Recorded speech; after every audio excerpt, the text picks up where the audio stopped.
Hello my cute little stars. तो कैसे हो आप लोग? आई होप आप सब बिल्कुल ठीक होगे और आपकी पढ़ाई भी बिल्कुल मस्त चल रही होगी। तो बच्चों, आज हम लोग एक नया चैप्टर पढ़ने वाले हैं which is class 9 ICSE board का रेस्पिरेशन इन प्लांट्स। ठीक है, तो चलो स्टार्ट करते हैं। उससे पहले अगर आपने चैनल को सब्सक्राइब नहीं किया है देन प्लीज बेटा take a moment and subscribe to the channel. Also अगर आपने क्लास 9 आईसीएसई बोर्ड के और लेक्चर्स नहीं देखे हैं बायो फिजिक्स केमिस्ट्री के, तो जाओ बेटा, चैनल पर प्लेलिस्ट ऑलरेडी अवेलेबल है, जाकर देखो और अपने कॉन्सेप्ट्स को बिल्कुल सिंपल तरीके से क्लियर करो। सो फर्स्ट है बेटा रेस्पिरेशन। सबसे पहले हम ये समझते हैं कि रेस्पिरेशन होता क्या है। रेस्पिरेशन बेटा एक लाइफ प्रोसेस है, ठीक है। एक ऐसा प्रोसेस है जो हर लिविंग ऑर्गेनिज्म, हर लिविंग सेल में होता है, यानी हर उस चीज में होता है जो सांस ले सकती है, जो जिंदा होती है, जैसे कि प्लांट्स एंड एनिमल्स।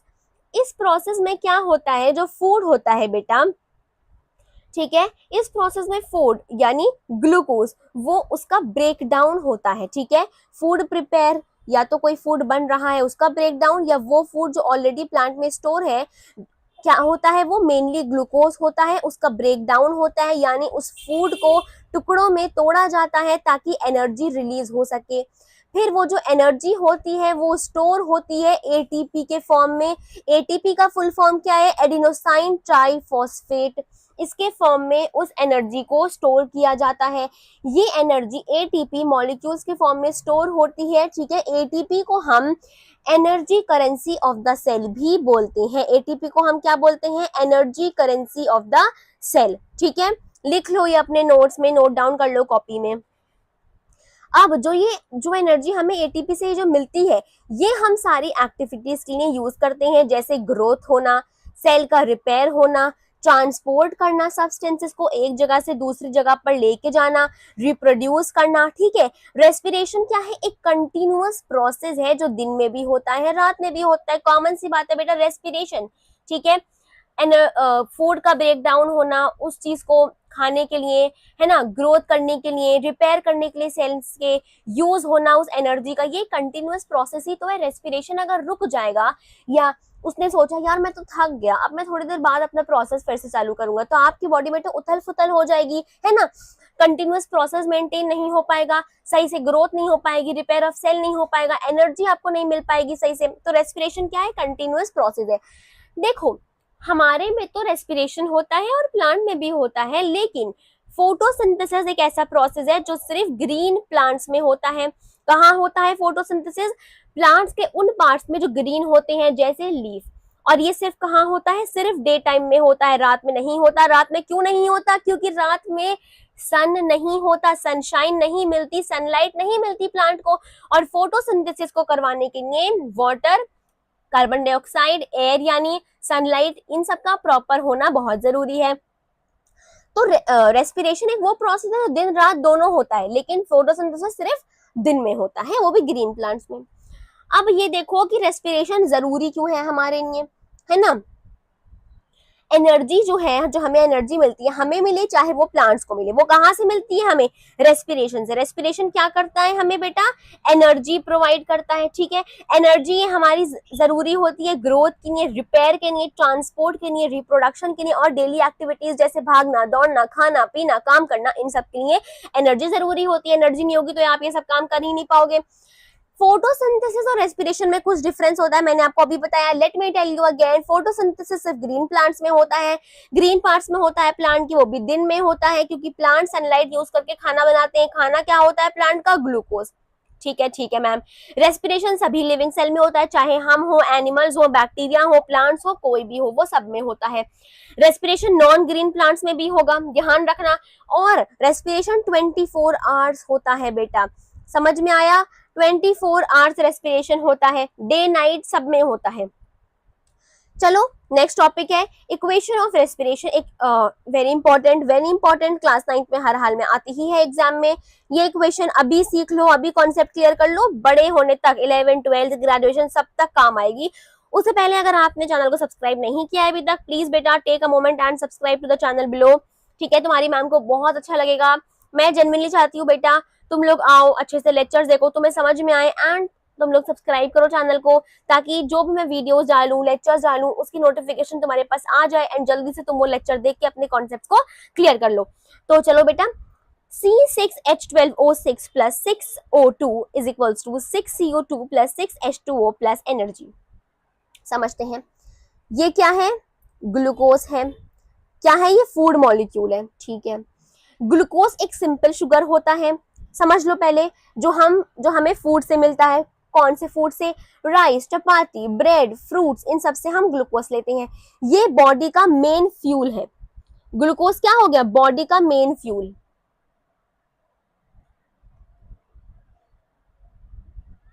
ठीक है, ठीक है। जैसे कार को चलने के लिए पेट्रोल चाहिए होता है, हमें चलने के लिए, हमारी बॉडी को फंक्शन करने के लिए ग्लूकोज चाहिए ही चाहिए होता है।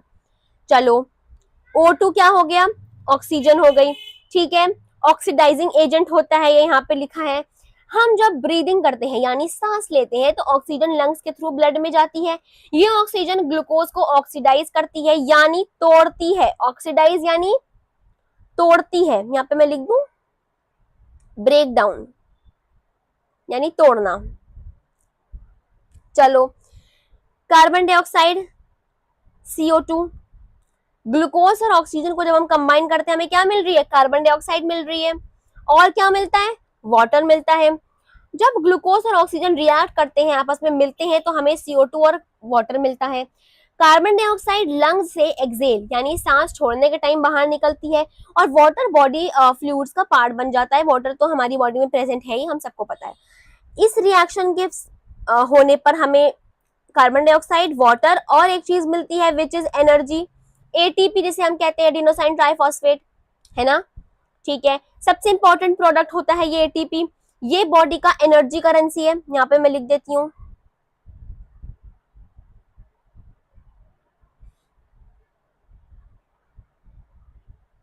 एनर्जी करेंसी है बॉडी का। इस एनर्जी से ही हम डेली काम करते हैं। कौन कौन से काम हो गए, walking, talking, thinking, sleeping, studying, ठीक है। Large amount of ATP release होता है, ठीक है। लार्ज अमाउंट ऑफ एनर्जी हमें रिलीज हो रही है इस इक्वेशन, इस रेस्पिरेशन के प्रोसेस में। तो समझ में आ गया यहाँ तक, आई होप बेटा आ गया होगा। नहीं आया तो लेट मी नो इन दी कमेंट सेक्शन। कोई भी क्वेरी है मुझे कमेंट सेक्शन में बताओ, मैं तुम्हारी क्वेरीज क्लियर करूंगी, ठीक है। चलो, अब ना कैरेक्टरिस्टिक्स देख लेते हैं कुछ रेस्पिरेशन की, कि क्या कैरेक्टरिस्टिक्स है, ठीक है। ठीक है ma'am, it is a catabolic process because food is broken down into simpler products. क्या मतलब है, रेस्पिरेशन के प्रोसेस में बेटा जो फूड होता है वो सिंपल प्रोडक्ट्स में टूटता है। यहाँ हमने पीछे क्या पढ़ा कि जो फूड है, जो ग्लूकोज है, वो ब्रेक डाउन हो रहा है सिंपल प्रोडक्ट्स में। यहाँ हमने ये चीज पढ़ी थी, बिल्कुल पढ़ी थी मैम। तो रेस्पिरेशन के प्रोसेस में क्या होता है, हम जो भी फूड खाते हैं, जो भी हमारा इंटेक होता है फूड का, वो क्या होता है, टूटता है, उसका ब्रेक डाउन होता है, तभी तो एनर्जी रिलीज होती है। एनर्जी रिलीज होके उस वो स्टोर किस फॉर्म में होती है, एटीपी के फॉर्म में होती है ना।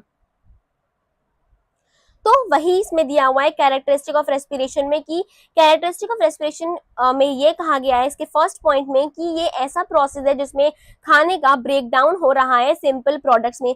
Catabolic process, catabolic very important की टर्म समझ लो। कैटाबॉलिक प्रोसेस क्यों कहा गया है, क्योंकि फूड क्या हो रहा है, ब्रोकन डाउन हो रहा है सिंपल प्रोडक्ट्स में। रेस्पिरेशन एक कैटाबॉलिक प्रोसेस है। कैटाबॉलिक का मतलब होता है कॉम्प्लेक्स चीजों का ब्रेक डाउन करना। कहाँ पे लिखूं मैं, यहाँ ऊपर लिख देती हूँ, ठीक है।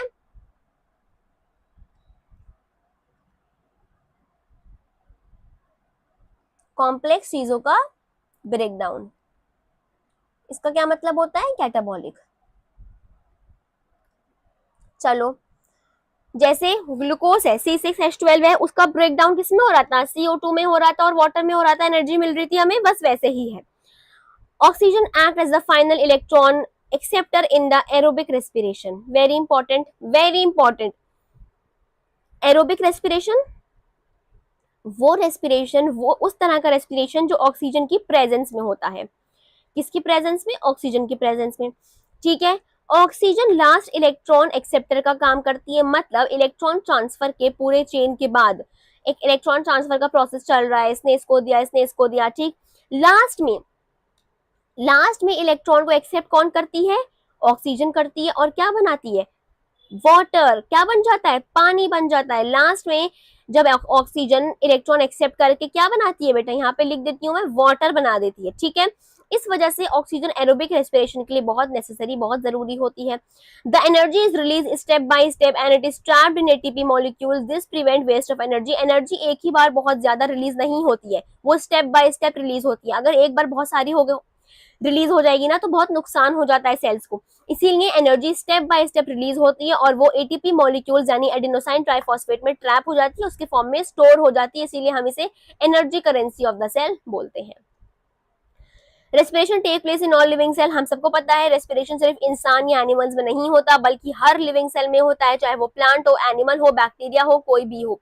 ये एक यूनिवर्सल प्रोसेस है, एक ऐसा प्रोसेस है जो लाइफ के लिए बहुत जरूरी एंड द मोस्ट इंपॉर्टेंट होता है। Respiration produces both chemical energy and a small amount of heat. जब रेस्पिरेशन होता है तो हमें दो चीजें मिलती हैं, एक मिलती है बेटा एटीपी और कुछ छोटे से अमाउंट की हीट मिलती है।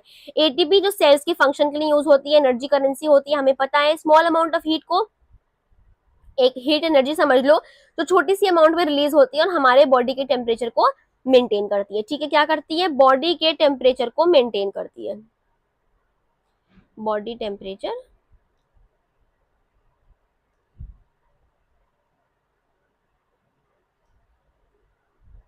मेंटेन करती है।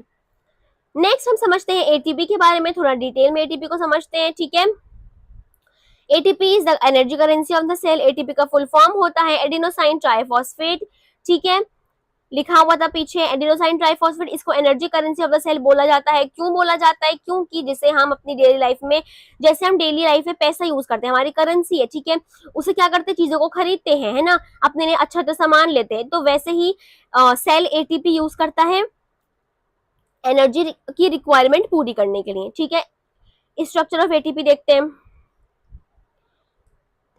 एटीपी के ना बेटा तीन पार्ट्स होते हैं, पहला होता है adenine, ribose sugar and 3 phosphate groups. ठीक है, एडेनिन क्या है, एक नाइट्रोजनस बेस है, राइबोस शुगर 5 कार्बन शुगर है और फॉस्फेट क्या है, एक फॉस्फेट ग्रुप है। ठीक है, एटीपी रिलीज कैसे होती है, जब सेल को एनर्जी चाहिए होती है तो एटीपी एटीपी ब्रोक हो जाती है एडीपी प्लस पाई के फॉर्म में। पाई यानी एक इनऑर्गेनिक फॉस्फेट होता है, इसके फॉर्म में रिलीज हो जाती है। जब ये बॉन्ड ब्रेक होता है तो बहुत ज्यादा एनर्जी रिलीज होती है जो सेल अपने डिफरेंट डिफरेंट कामों में यूज करता है। एग्जाम्पल लेते हैं, जब तुम फोन यूज करते हो तो बैटरी डिस्चार्ज होते ही फोन बंद हो जाता है, वैसे ही अगर सेल के पास एटीपी ना हो तो सेल का काम रुक जाए, सारे प्रोसेसेस रुक जाए। इसीलिए तो एटीपी क्या energy currency of the cell है। सारी एक्टिविटीज किसकी वजह से हो रही है, एटीपी की वजह से हो रही है, एनर्जी यहीं से मिलकर तो यूज हो रहा है। कुछ फंक्शंस होते हैं एटीपी के, एक्टिव ट्रांसपोर्ट करना, यहाँ पे मैं लिख देती हूँ। ठीक है, यहाँ पे लिखा हुआ है, अच्छा, सेल डिवीजन के प्रोसेस में मदद करना, जब सेल डिवाइड करता है तो एटीपी की जरूरत होती है ना, प्रोटीन सिंथेसिस में हेल्प करना। ठीक है, राइबोसोम जब प्रोटीन बनाते हैं तो एनर्जी चाहिए होती है, कहाँ से मिलती है, एटीपी से मिलती है। रिपेयर ऑफ टिश्यूज, जब बॉडी चोट लग जाती है, किसी बॉडी पार्ट में इंजरी हो जाती है तो हील करने के लिए, न्यू सेल्स बनाने के लिए एटीपी लगती है। समझ में आया बेटा, कोई भी डाउट या कोई भी क्वेरी है तो let me know in the comment section.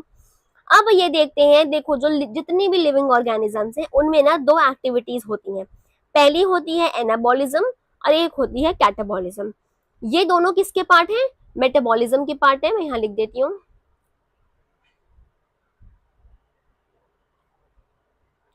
ये दोनों मेटाबॉलिज्म के टाइप्स होते हैं। मेटाबॉलिज्म यानी सभी लिविंग ऑर्गेनिज्म के अंदर एक तरह का कंटिन्यूअस केमिकल रिएक्शन होता है जिससे लाइफ पॉसिबल होती है, उसे हम मेटाबॉलिज्म कहते हैं। और ये दो टाइप के होते हैं, एनाबॉलिज्म और कैटाबॉलिज्म। एनाबॉलिज्म में क्या होता है, इसमें सिंपल सिंपल मॉलिक्यूल से कॉम्प्लेक्स मॉलिक्यूल बनते हैं, building up of complex molecule from simple, मतलब सिंपल से क्या बन रहा है, कॉम्प्लेक्स बन रहा है। ठीक है, इसमें एनर्जी यूज होती है। एग्जाम्पल लेते हैं, एक making proteins from amino acid making starch from glucose, protein banana amino acid से, जैसे हमारे मसल्स के लिए प्रोटीन बनता है।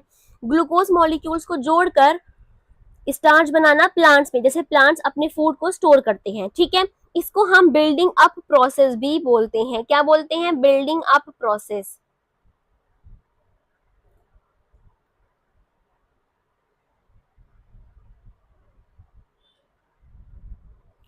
नेक्स्ट है कैटाबॉलिज्म।